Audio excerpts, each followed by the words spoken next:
খেটুরে, তুই সকালে কখন ঘুম থেকে উঠিস? আমি একদম ভোরবেলা ঘুম থেকে উঠে পড়ি। গত 14 বছর ধরে আমি একটাই রুলস মেনটেন করে যাচ্ছি। একদিনও দেরি হয় না ঘুম থেকে উঠতে। না, আমার ঘুম থেকে উঠতে একদিনও দেরি হয় না। শোন খেটু, যারা দেরিতে ঘুম থেকে ওঠে তারাই আসল মানুষ, আর যারা ভোরবেলায় ঘুম থেকে ওঠে তাদের তো মুরগি বলে। কি তুই আমাকে মুরগি বললি? পেচি, তুই মুখ সামলে কথা বলবি কিন্তু। খেটুরে, পেচি ঠিকই বলেছে, মুরগিদেরই তো ভোরবেলায় ঘুম ভাঙে। দেখিস না, মুরগি ভোরবেলায় ঘুম ভেঙে চিল্লাতে শুরু করে, কক কক কক কক কক কক কক কক কক কক কক কক কক কক কক কক। তুই তাহলে কখন ঘুম থেকে উঠিস ফেলু? আমি সকালে উঠিয়া আমি মনে মনে বলি, ধুর, এত তাড়াতাড়ি উঠে কি করব, তাই আর একটু ঘুমিয়ে পড়ি। Good morning sir.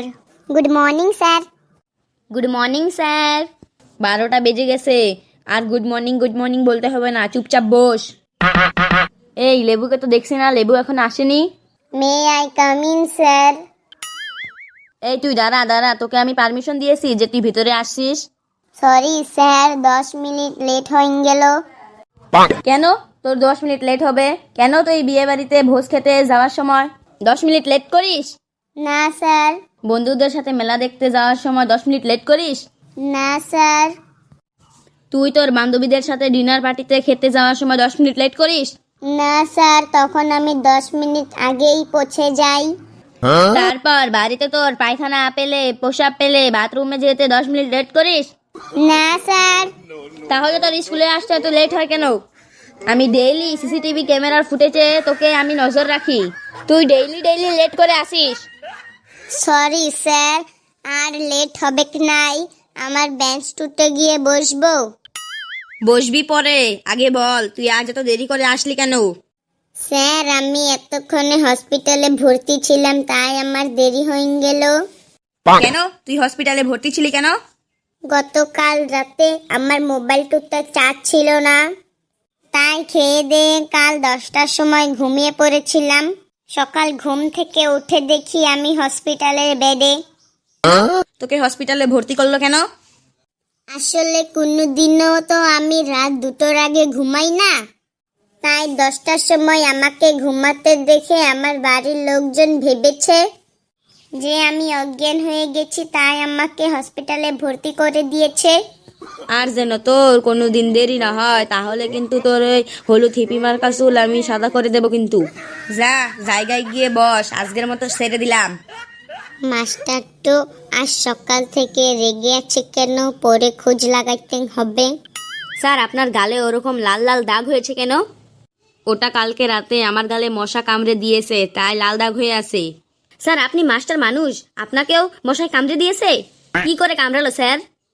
কাল রাতে যখন আমি বিছনায় ঘুমিয়েছি, তখন দেখলাম 2টো মশা আমার পায়ে এসে বসলো। আমি তখন ভাবলাম যে ওরা হয়তো নতুন বিয়ে করেছে, তাই আমার পা ছুঁয়ে আশীর্বাদ নিতে এসেছে। আমি আর কিছু বললাম না। ও মা, একটু পরে দেখি আমার গালে কামড়ে দিয়ে মশা চলে গেল। স্যার, আমাকে রাতে ঘুমানোর সময় একটা মশা আমাকে কামড়াতে পারে না। তাহলে তুই নিশ্চয় মশারি টানিয়ে ঘুমাস, তাই তোকে মশায় কামড়াতে পারে না। না স্যার, আমি মশারিও টানাই না। তাহলে তুই কি ফর্মুলা ইউজ করিস যে তোকে মশায় কামড়ায় না? স্যার, আমি প্রতিদিন রাতে ঘুমানোর সময় আমার কানের পাশে যখন মশা এসে ভন ভন করে, তখন আমি ওদের মধ্যে একটা মশাকে ধরে মেরে ফেলি। তখন বাকি মশাগুলো ওই মরা মশাটাকে শ্মশানে নিয়ে সৎকার করার জন্য ব্যস্ত হয়ে পড়ে, আর ওরা আমাকে কামড়াতে আসে না। এই শুরু হলো তোর ফালতু কথা। একদম ফালতু কথা বলবি না, চুপচাপ বস। লেবু, তুই দাঁড়া। বলুন স্যার। তুই বল, সকাল সকাল ঘুম থেকে উঠে হাঁটাচলা করা ও ঘুরে বেড়ানোর উপকারীগুলো কি কি? স্যার, আমি কখনো ঘুম থেকে উঠে সকাল সকাল ঘুরে বেড়াই না বটে। কেন তুই সকালে উঠে ঘুরে বেড়াস না কেন? স্যার, পৃথিবীটা যখন নিজেই ঘুরছে, তখন আমি আর শুধু শুধু কষ্ট করে ঘুরে বেড়াতে যাব কেন? তোর চুলগুলো কিন্তু সত্যি সত্যি এবার আমি সাদা করে দেব। তুই 2 হাত তুলে দাঁড়া। দুঃখ তো আমার পেছনে এমন ভাবে লেগে আছে, মনে হচ্ছে আমি যেন ওর প্রথম ভালোবাসা। ওটা কে, কালু নাকি? কালু, তুই দাঁড়া। তুই বল, গ্রামার কাকে বলে? স্যার, যারা গ্রামে বসবাস করে তাদের গ্রামার বলে। কি বললি? যারা গ্রামে বাস করে তাদের গ্রামার বলে? তোকে আজ আমি গ্রাম ছাড়া করবো, তুইও 2 হাত তুলে দাঁড়া।